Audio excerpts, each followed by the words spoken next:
Bonsoir messieurs, dames. Alors nous sommes dans le cours 270. 270.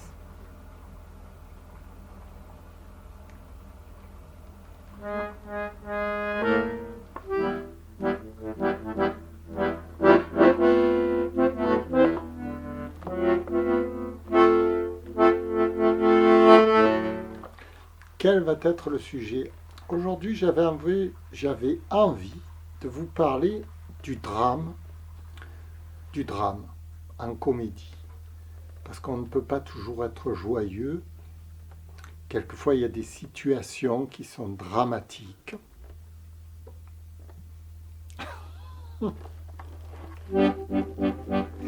Bon, je vais lever ces lunettes. Situation dramatique.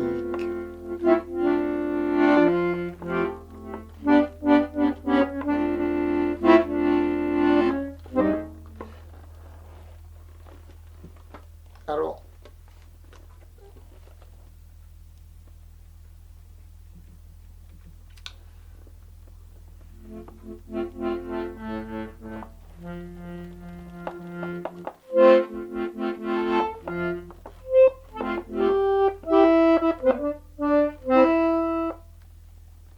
pour jouer une situation dramatique, il va falloir se raconter des histoires dramatiques dans sa tête.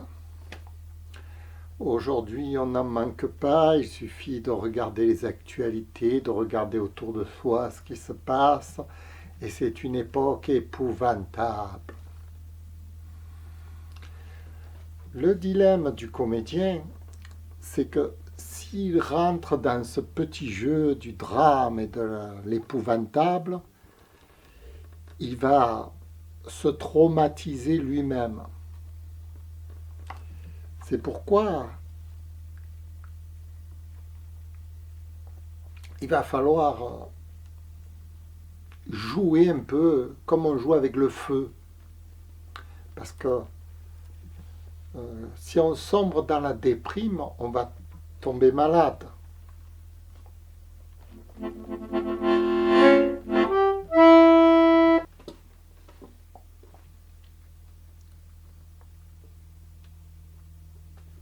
Le drame, publiquement, n'est pas vraiment quelque chose que le comédien recherche à jouer.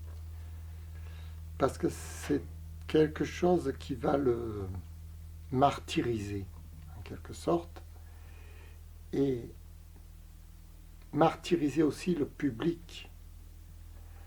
Donc il va falloir trouver dans ce drame une porte de sortie, quelque chose qui va permettre au spectacle d'être positif, de terminer, de bien, d'avoir une vision optimiste en quelque sorte, tout en étant dans le drame, un peu comme Charlie Chaplin, n'est-ce pas, qui transformait le drame en comique.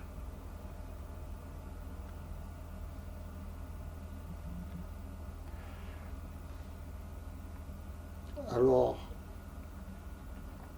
si on reprend ces sketchs, ça commence toujours par quelque chose de sinistre à l'écran. Un enfant qui fait l'aumône, qui a perdu son père et sa mère dans la rue. Charlot qui vient voir et qui, pris d'une compassion, va essayer d'amuser cet enfant. Et en l'amusant,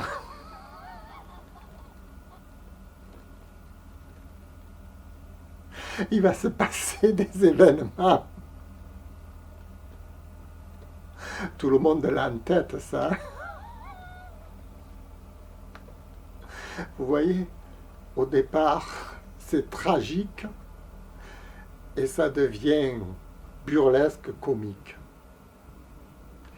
C'est tout l'art de transformer le drame en quelque chose d'humain, quelque chose d'agréable, de façon à pouvoir respirer un peu. Hein. Parce que si les gens regardent le spectacle, c'est pour pouvoir un peu se délasser aussi, hein, se décompresser de leur misère qu'ils ont tous les jours en tête. Donc voilà, le drame, à quoi sert le drame au cinéma? Et en tant que comédien, interprète, il ne faut pas perdre de vue cette notion, de façon à rendre l'image accessible et joyeuse au plus grand nombre, tout en partant d'un drame, bien sûr.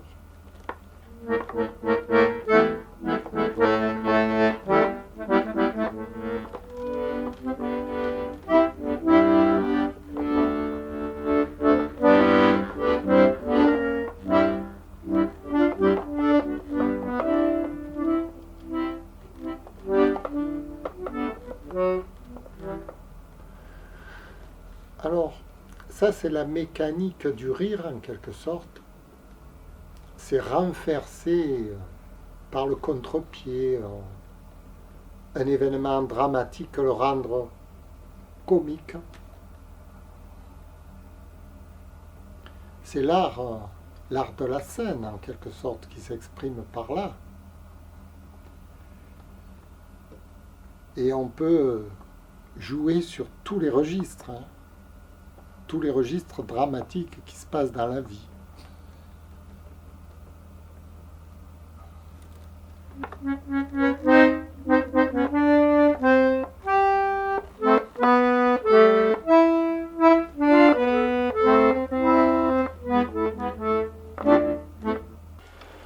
Et oui, dans la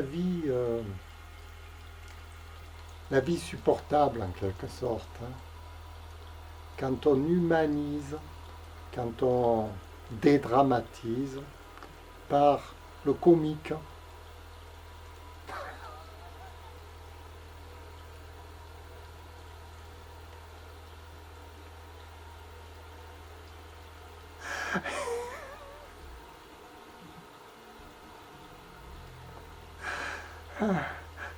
au plus c'est dramatique. C'est l'absurdité, vous voyez.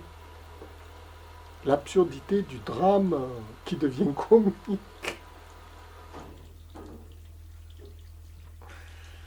Ah oui, ah oui, ah oui.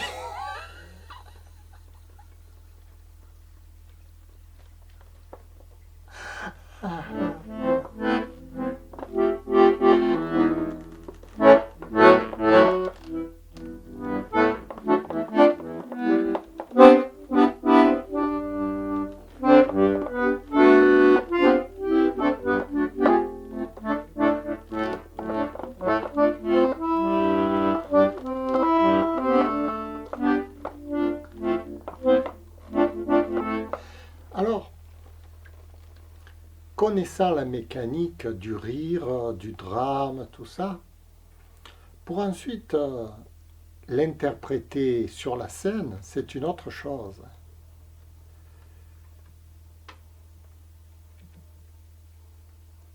Il faut sortir de la logique intellectuelle. Quand on est sur scène, il va falloir improviser avec tout ce qu'on a acquis dans notre esprit. Et l'improvisation, c'est une autre histoire. Là, c'est ce que je fais devant vous. J'improvise totalement. J'improvise. Et si vous constatez, on a l'impression que j'improvise. C'est-à-dire que, oui,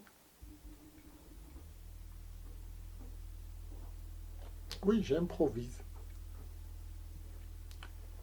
Tout en étant dans un cours d'art dramatique, annoncé, puisque j'ai parlé du drame. Ce drame qui va conduire au comique et même à la joie, la joie de vivre, parce que quand on a vécu un drame, ensuite, il faut dépasser pour aller dans la joie. C'est le travail de dépassement qui est important. La joie, c'est-à-dire en rendant son drame absurde et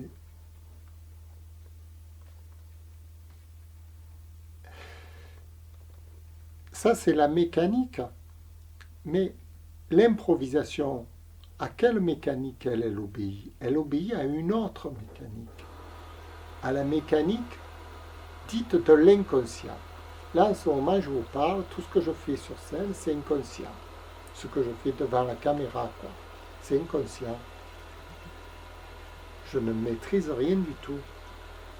Je me laisse aller à la naturalité. C'est parce que c'est naturel, justement, que ça a de la valeur. Alors, comment je fais pour obéir à mon inconscient? Parce que l'inconscient, vous voyez, on peut le programmer en quelque sorte dans sa tête. Un peu ce que faisait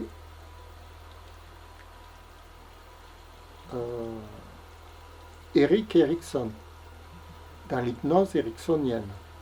Il programmait l'inconscient afin de vivre une vie normale, heureuse, sans problème. Et il faisait faire à son corps ce que son esprit n'aurait jamais imaginé qu'il puisse faire. En ce moment, ce que je fais, je ne l'aurais jamais imaginé avant de le faire, vous voyez. Je fais des choses qui me dépassent. Ah, ça me dépasse complètement, complètement. Mais je le fais pourtant dans une trame d'un cours d'art dramatique. Et tout ce que je dis a quelque chose de logique, malgré tout.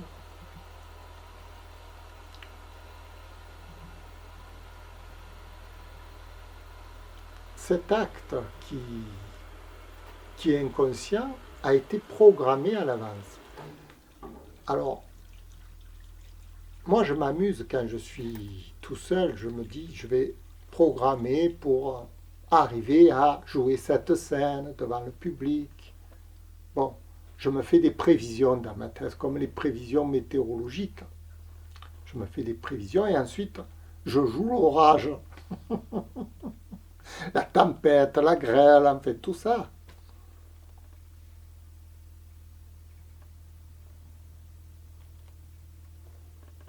Et pour que l'ensemble ait un sens, il faut que ce soit instructif pour le public. C'est-à-dire qu'il faut que ça apporte quelque chose au public. De la bonne humeur, un sentiment de bien-être. Si par exemple à la fin de mon cours, vous avez ce sentiment de bien-être qui émane dans votre esprit, je serai heureux. J'aurai atteint mon objectif prioritaire en quelque sorte, de rendre les gens plus épanouis. Le cours d'art dramatique, il a un objectif assez haut, dans la barre des objectifs.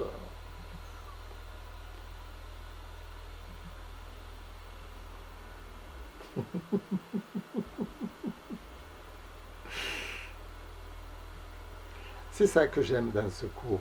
C'est ces objectifs qui sont vraiment forts pour l'être humain, pour la terre, pour l'organisme vivant. Parce qu'en quelque sorte, l'art dramatique, c'est l'organisation du vivant. Quand je joue là devant vous, j'organise la scène, le vivant, c'est le vivant, on est dans le vivant là. Moi, au présent, je suis dans le vivant. Vous, au futur, vous allez recevoir cette espèce de leçon. C'est une leçon qui peut être répétée. Cette leçon, est-ce qu'elle va vous nourrir? C'est ça le but d'art dramatique, c'est de nourrir. C'est d'améliorer le monde en quelque sorte, dans lequel on est, dans lequel on vit tous les jours. Moi, je suis Philou Dingo. Comme je vous ai expliqué, je suis un écran digital. Je suis dans un écran digital. Je suis l'électricité qui passe dans l'écran digital, je suis que des photons en fait plats sur la dalle digitale de votre écran. Filoudingo, c'est du vent. Mais c'est comme un livre, c'est du vent, c'est du papier, mais ce papier peut vous instruire. Voilà, Filoudingo, il a ce but d'instruire les gens. Aujourd'hui, on parlait du drame. Le drame qui part d'une... Vous voyez, le drame, tout ce que le comédien doit en faire. Il doit d'abord le vivre, le drame profond d'une scène, être malheureux, et de ce malheur le transformer en bonheur. Et tout ça dans une image vidéo, donc dans une harmonie synthétique du tout. C'est beau, c'est fort, dans un objectif en plus d'humanisation. Ça, c'est le summum. Si, dans cette vidéo, j'arrive à cet objectif, à ce truc, quoi, à cette ambition, qui était, lorsque j'ai commencé tout de suite à jouer la comédie, je n'étais même pas conscient de toutes les ambitions du comédien. C'est maintenant que je m'en aperçois. Quand j'étais débutant, je regardais Charlie Chaplin, je ne voyais qu'un motif de rire de ces gags. Je n'imaginais pas toute l'intention politique du personnage qui voulait rendre le monde meilleur. Ce n'était pas pour faire du fric, à proprement parler. Parce que si c'était pour faire du fric, il aurait continué à en faire toute sa vie. Pourquoi il s'est heurté à la dictature? Il s'est heurté à la dictature justement pour améliorer le monde. C'était son objectif prioritaire. Et le faire comprendre au public. Pour que le public, il ait une espèce de porte-drapeau. Comme je vous dis, le comédien, c'est un porte-drapeau d'un certain idéal, un art de vivre. Voilà. Je dirais que c'est ça, la fin de mon histoire. Le porte-drapeau d'un idéal de vivre. Possible, possible. Pas dans un rêve lointain, non, possible tout de suite aujourd'hui. Ma formation d'acteur m'a rendu un homme équilibré, sensé, m'a fait vivre la vie d'un sens pur, d'un sens fort, d'un sens intense, joyeux, agréable. La vie pour moi est devenue un chant merveilleux grâce à ma formation d'acteur que je veux partager au monde entier. Il n'y a pas d'argent en jeu. Ce n'est pas une question d'argent, c'est une question de formation, développement personnel. Merci. Je vous dis merci d'avoir regardé encore ce fou de Filoudingo.